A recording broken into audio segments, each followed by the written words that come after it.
Assalamualaikum warahmatullahi wabarakatuh. Masih di video pembelajaran transfer panas, jurusan Teknik Pertanian Universitas Lampung. Ya, pada pertemuan kali ini kita akan membahas mengenai konduksi steady dua dimensi. Ya, pada bagian-bagian sebelumnya kita telah membahas perpindahan panas steady satu dimensi untuk dinding datar, kemudian ada silinder, kemudian ada bola. Dalam banyak aplikasi suhu pada objek kajian dapat bervariasi dalam 2 atau 3 arah koordinat. Nah, oleh karena itu penting bagi kita sekarang untuk membahas mengenai konduksi steady multidimensi. Ya, konduksi multidimensi ini terjadi pada blok motor bakar, kemudian bagian-bagian logam yang mengalami perlakuan panas, dan di dalam objek komposit yang terbuat dari bahan-bahan dengan konduktivitas termal yang berbeda-beda. Nah, untuk saat ini kita akan membahas konduksi steady dua dimensi tanpa pembangkitan panas. Nah, setelah menyelesaikan bab ini, diharapkan kalian semua para mahasiswa dapat memahami topik yang berkaitan dengan konduksi dua dimensi, terutama persamaan umum konduksi multidimensi untuk berbagai geometri. Ya, tujuan utama analisis perpindahan panas adalah untuk menentukan distribusi suhu dan aliran panas di dalam dan pada batas objek. Untuk menyelesaikan perpindahan panas dua dimensi dapat menggunakan metode analitik, kemudian metode grafik, kemudian ada metode numerik ya. Teknik yang dipilih bergantung pada komplektivitas masalah. Kemudian metode analisis dan grafik umumnya digunakan untuk masalah-masalah yang lebih sederhana. Sedangkan metode numerik biasanya digunakan untuk masalah yang rumit. Nah, setelah membahas beberapa kasus konduksi panas satu dimensi pada keadaan steady, kini saatnya kita menurunkan persamaan umum konduksi dua dimensi. Baik, di slide berikut kita akan membahas mengenai persamaan umum konduksi multidimensi pada koordinat Cartesius. Kita akan beralih ke whiteboard.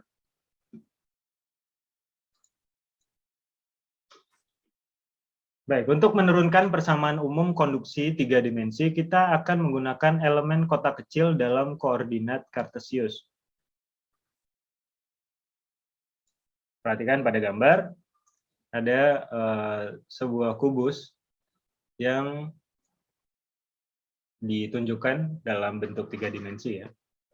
Nah, yang memiliki sisi-sisi delta X, delta Y, dan delta Z yang masing-masing sejajar dengan sumbu X, sumbu Y, dan sumbu Z.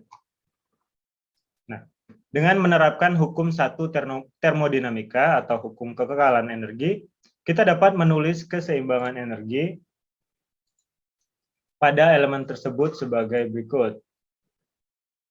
Ya, ini konduksi panas yang masuk ke permukaan X sama dengan X, Y sama dengan Y, Z sama dengan Z per satuan waktu, ditambah panas internal yang dibangkitkan per satuan waktu sama dengan konduksi panas yang keluar dari permukaan per satuan waktu, ditambah perubahan energi Dackel per satuan waktu, ditambah kerja yang dilakukan oleh elemen per satuan waktu. Kita dapat simplifikasinya di dalam persamaan di bawah.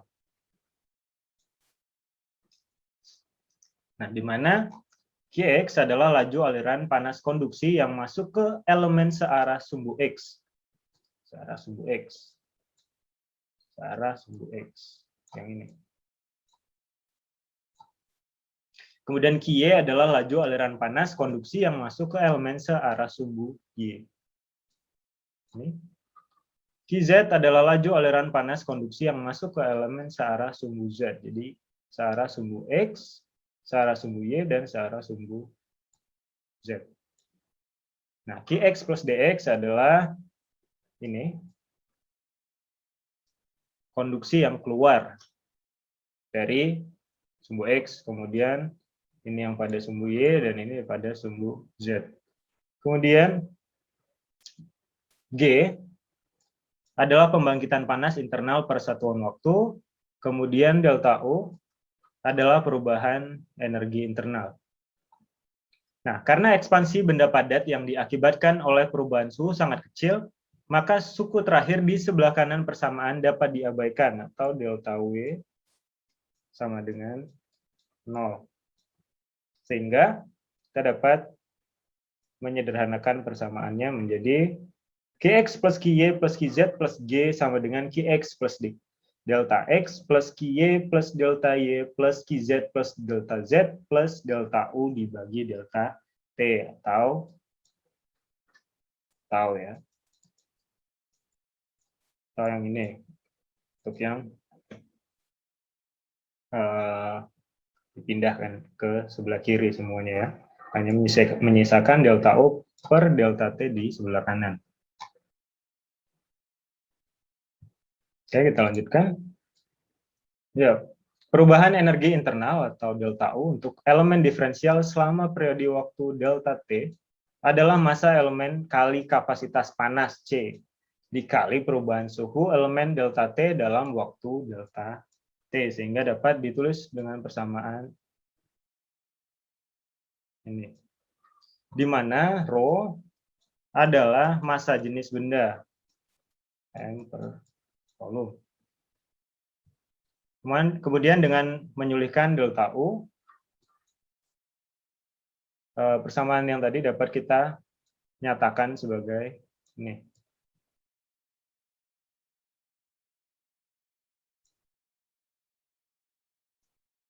Kemudian apabila persamaan ini kita bagi dengan delta X, delta Y, dan delta Z, maka akan didapatkan persamaan yang di bawahnya.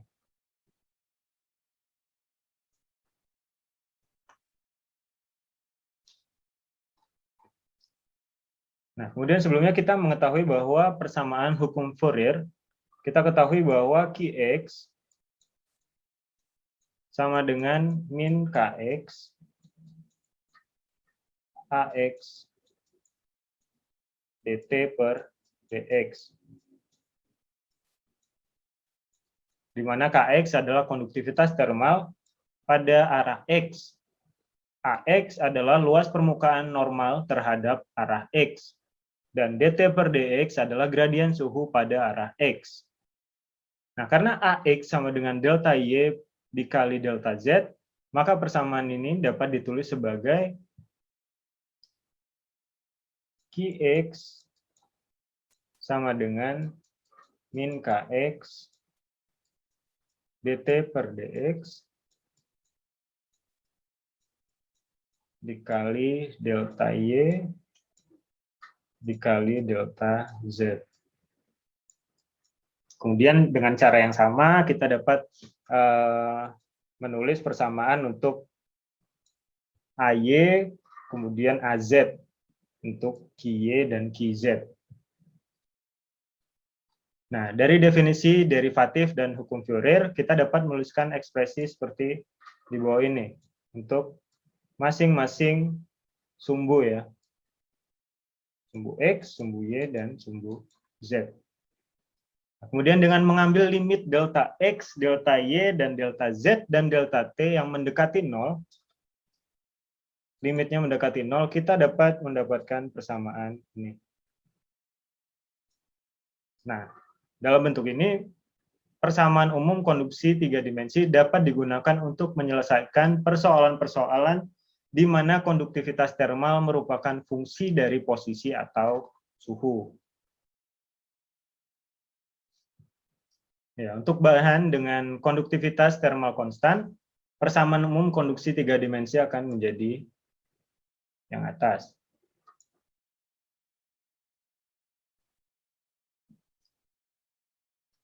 Karena untuk banyak kasus engineering, konduktivitas termal bahan banyak yang dianggap konstan.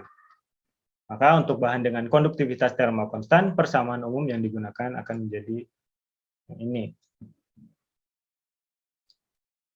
K per rho C ini disebut sebagai difusivitas termal bahan atau alfa, dan memberikan arti berapa cepat penyebaran atau difusi panas terjadi melintasi bahan. Nah, meskipun konduktivitas termal logam jauh lebih besar daripada konduktivitas termal gas, tetapi karena gas-gas memiliki massa jenis yang rendah, maka difusi melalui gas mendekati sama dengan laju difusi melalui logam. Nah, dengan difusivitas termal, kita dapat menulis kembali persamaan ini sebagai, kita dapat menulis kembali persamaan yang ini menjadi persamaan yang di bawahnya, di mana kuantitas K per rho C sama dengan alfa atau difusivitas termal bahan. Untuk kondisi steady atau tunak, suhu tidak berubah menurut waktu. Oleh karena itu, dt per dt suhu ya, dibagi dt waktu sama dengan 0, sehingga persamaan untuk kondisi steady dapat disederhanakan menjadi persamaan Poisson. Ini untuk kondisi steady. Kemudian untuk kondisi transient atau kondisi tidak steady atau tidak tunak, yang tidak melakukan pembangkitan panas internal, dapat menggunakan persamaan difusi. Kemudian untuk sistem tunak yang tidak melakukan pembangkitan panas internal atau G-nya 0, kita dapat menggunakan persamaan Laplace. Nah, dengan asumsi gradien suhu pada arah Z dapat diabaikan, maka persamaan diferensial untuk kondisi steady dua dimensi dalam suatu bahan yang memiliki konduktivitas termal konstan dan tanpa pembangkitan panas menjadi d kuadrat T dibagi dx kuadrat plus d kuadrat T dibagi dy kuadrat sama dengan 0. Dari persamaan ini dapat diselesaikan, maka mudah bagi kita untuk menentukan laju perpindahan Qx dan Qy.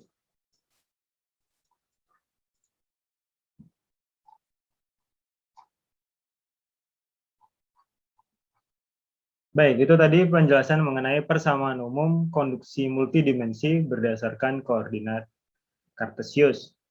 Terima kasih atas perhatiannya. Assalamualaikum warahmatullahi wabarakatuh.